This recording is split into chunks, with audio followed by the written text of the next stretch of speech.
Hey, how's it going? It's Krista from Sprouted Health. Wanted to throw together a podcast. It's been a couple weeks. I've had some stuff going on in life, just haven't had an opportunity to put together something. But I have a few minutes today, and I wanted to share some thoughts on some stuff that I've been going through mentally and working through for my coaching program.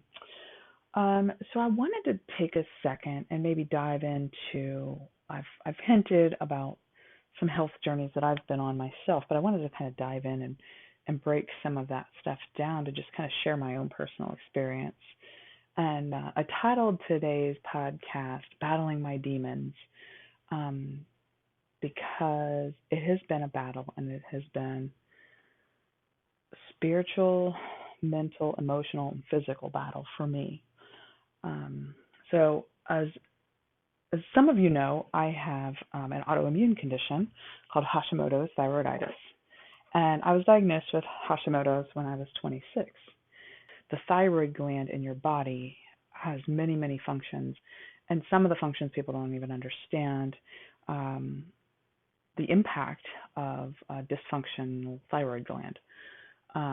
It can range from anxiety, uh, obesity, um, being able to concentrate and focus.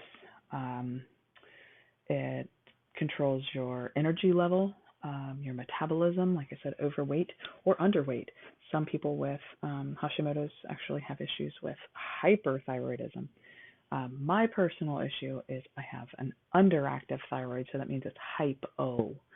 Um, so my body doesn't function of the thyroid doesn't function as effectively as it should. So when I was 26, I was diagnosed, and it runs in my family. And as we all know, we're born with a certain set of genes. And I've learned that through experience in life, not everybody's going to have the same genes turn off and on. Different experiences in life, different things that you've eaten, different things you've experienced can affect your genes. On a deep level, it can turn off and turn things on. Uh, so I personally believe that some of the experiences in my life have given me um, an unfortunate opportunity to turn on some of these negative genes that I was born with a predisposition to have. So I, for several years after being diagnosed, didn't take it seriously and did not take the medications that were prescribed. And so after many years of battling the diagnosis and not claiming it, I felt really, really terrible. I shared with you on a previous podcast, I was having chronic fatigue and falling asleep in the car, and my hips hurt, my knees hurt. I was having all this weird pain in my body. So I finally went back to a doctor and got myself back on Synthroid, which is a synthetic thyroid hormone that is supposed to help regulate your body. It doesn't help your body produce more. It just replaces what your body is not using, or I'm sorry, not making. Um, Synthroid doesn't really make me feel great. If the dosage is too high, I can't sleep. If the dosage is too low, I can't lose weight. If the dosage is too low, also, I am like super sluggish. I can't function. All I want to do is nap. I could drink 3 pots of coffee a day and it wouldn't even faze me. So I have always struggled with that, the low. But there has been times when the medication just doesn't balance good, and I still struggle to feel normal. I don't even know what normal is sometimes, but for me, I don't feel fantastic. I feel like, man, I should be able to feel better than I do. I mean, I'm moderately healthy other than this condition. I'm not grossly overweight. I definitely have my own personal battle with weight, and that's something that I'm working on also. But overall, I'm a fairly healthy individual. Um, so as I'm traveling through this diagnosis and this medication regulation, and I'm still just not feeling well, um, other things were in my body were like happening. Like one thing with once you have you been diagnosed with an autoimmune condition, the likelihood of developing another autoimmune condition or multiple autoimmune conditions is extremely high because your body is fighting itself. Like with my autoimmune thyroid condition, my body thinks that my thyroid, the cells are actually a foreign invader, and so they fight it. They're trying to kill it. My body is purposefully trying to kill part of itself because it has deemed this as bad protein in my body.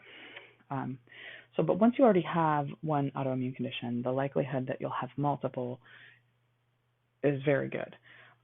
So in my later 20s, I started to develop severe acne, cystic acne, which is very painful, doesn't come up to a head, and it just kind of hangs out, and it's very hard to get rid of. And I happened across some information about celiac, and I wasn't familiar with celiac at the time, and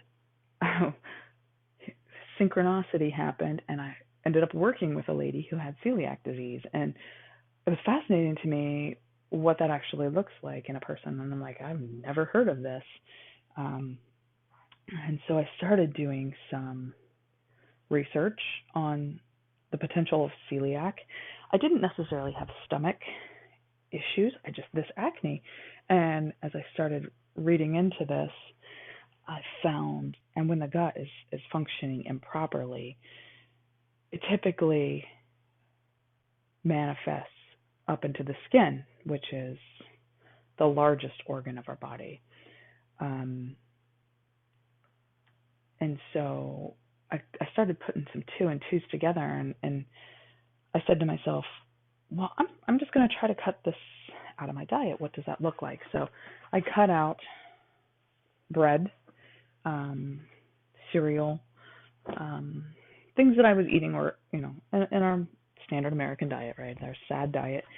I was eating a lot of processed food, and so I started taking some of those processed things out, and all of a sudden my skin cleared up. And it was, at first my husband was quite the skeptic, and as he watched me change my skin just based on what I was eating, he was sold. He was like, that's amazing. That definitely is something that your body doesn't do well with. And so I adapted myself into a gluten-free diet before gluten-free diets were cool, and I was often looked at very strangely when I would ask for a hamburger with no bun, or can I get my sandwich wrapped up with lettuce? Well, now it's nice that there are so many other people that are conscious about taking grains out of their diet, because I can go pretty much anywhere and I can get a gluten-free bun. I can get, a sandwich wrapped in lettuce. I can, I've learned to adapt my eating style along with the current trends and really be able to go out and have a pseudo-normal meal when we go out to eat.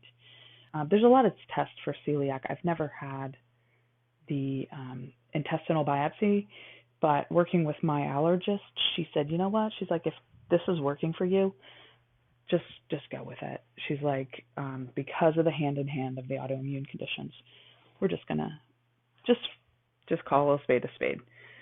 And so I have been doing that for a number of years now. Golly, probably almost 15 years. And then so another autoimmune condition I started to have an issue with was I developed this rash on my face.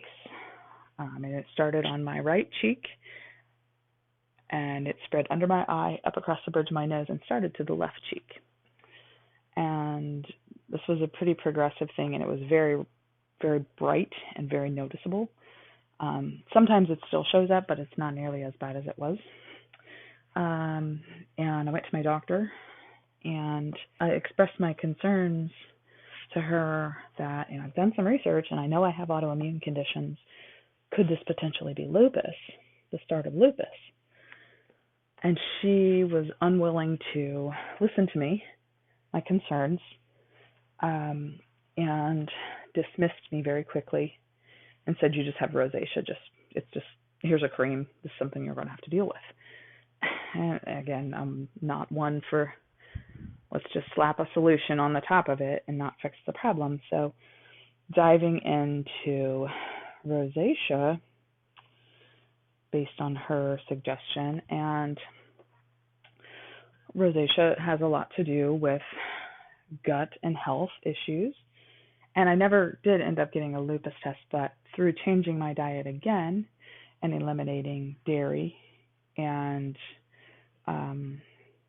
I took a food sensitivities test, and I found out that I am extremely sensitive to any grain. We knew about the wheat, but this was also oats, rye, barley, spelt, any kind of seed head grain I was highly reactive to. So I took out the dairy. I took out all grains except for the occasional rice, which I have from time to time.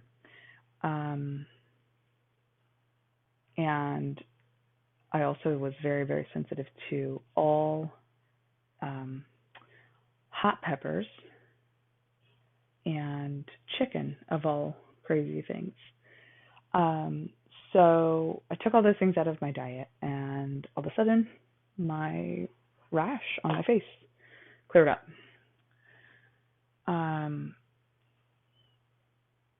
And in this, I found, wow, I feel a lot better. I feel a lot better when I'm not eating all that stuff that makes me feel yucky.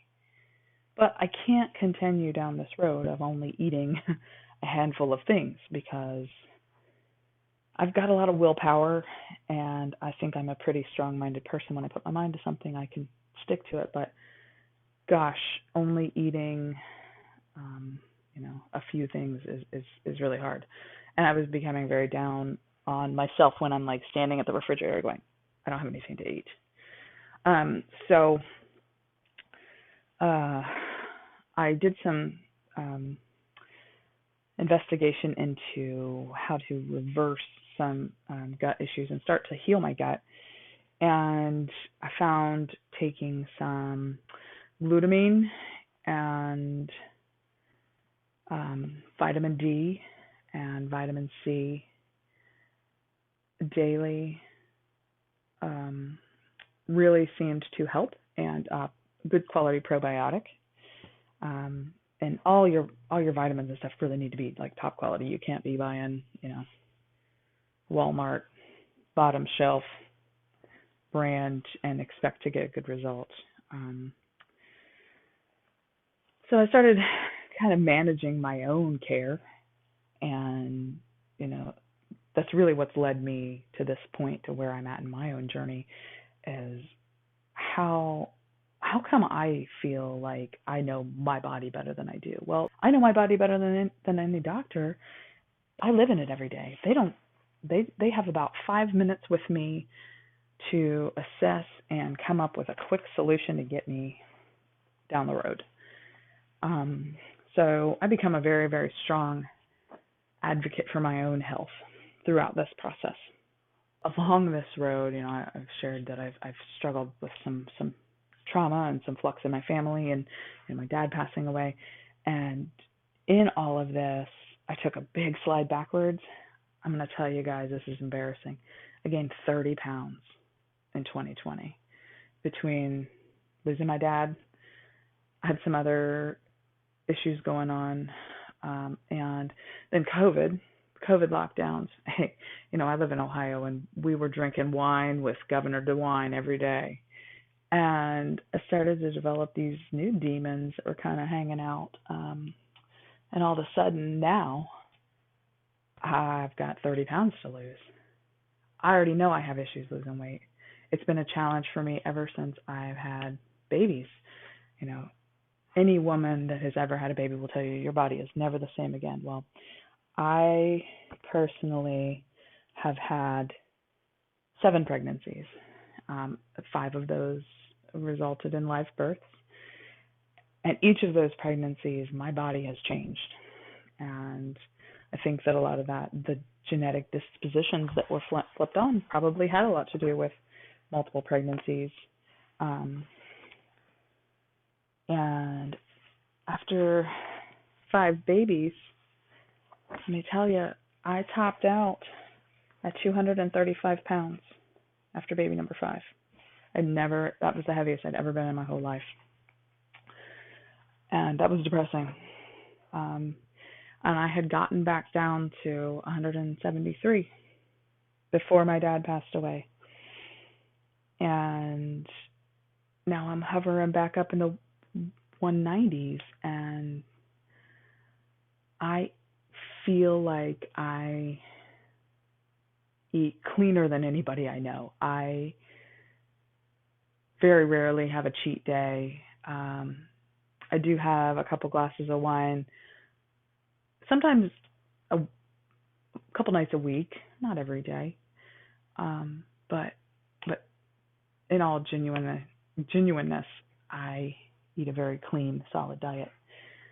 But part of this journey that I'm learning is that it's not always what you're eating that's making you feel bad, be overweight, whatever, not able to lose weight like me. But maybe it's what's eating me, right? So I had a lot of burden on my psyche, on my soul. I was really struggling with a lot of emotional turmoil. And I'm just really starting to realize that now, a year and a half later, that I don't necessarily know that it has much to do with my diet, even as I was younger. I think that I have a lot of trauma in my spirit, in my soul, that I needed to release.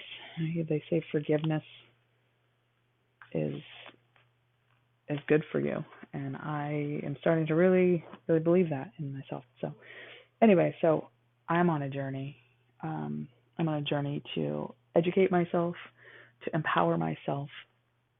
I'm on a journey to lose this 30 pounds that I found last year. And I'm on a journey to love myself for who I am and not put a face value on my worth based on my waist circumference. I put a value on my health, and I'm putting a value on my mental status. That stuff is important, and that stuff needs to be forefront for all of us. Health can be measured by your waistline, but until your mind is on board and seeing clearly, I don't know that you really can say that that's your best determination of health. I think that we got to get right in our hearts, and that's kind of, like I said, that's the journey I'm on. And I want to help everybody else that desires it, that wants to come talk to me about it. I want to help them get there too. I want to work through this with other people and share my own personal experience. Because I got some stories I could share with you. I'm not going to share on the podcast, but if you've been down a road, trust me, I've probably been on a similar one. So anyways, I just want to wrap this up and say, let's do this together. Let's empower each other. Let's find health and healing and wholeness, and we'll rock this out and support each other 100% of the way. So, if you have any questions, as always, feel free to reach out. And if you don't, then I hope you stick around and check me out again next time. Have a fantastic day. Until then, take care.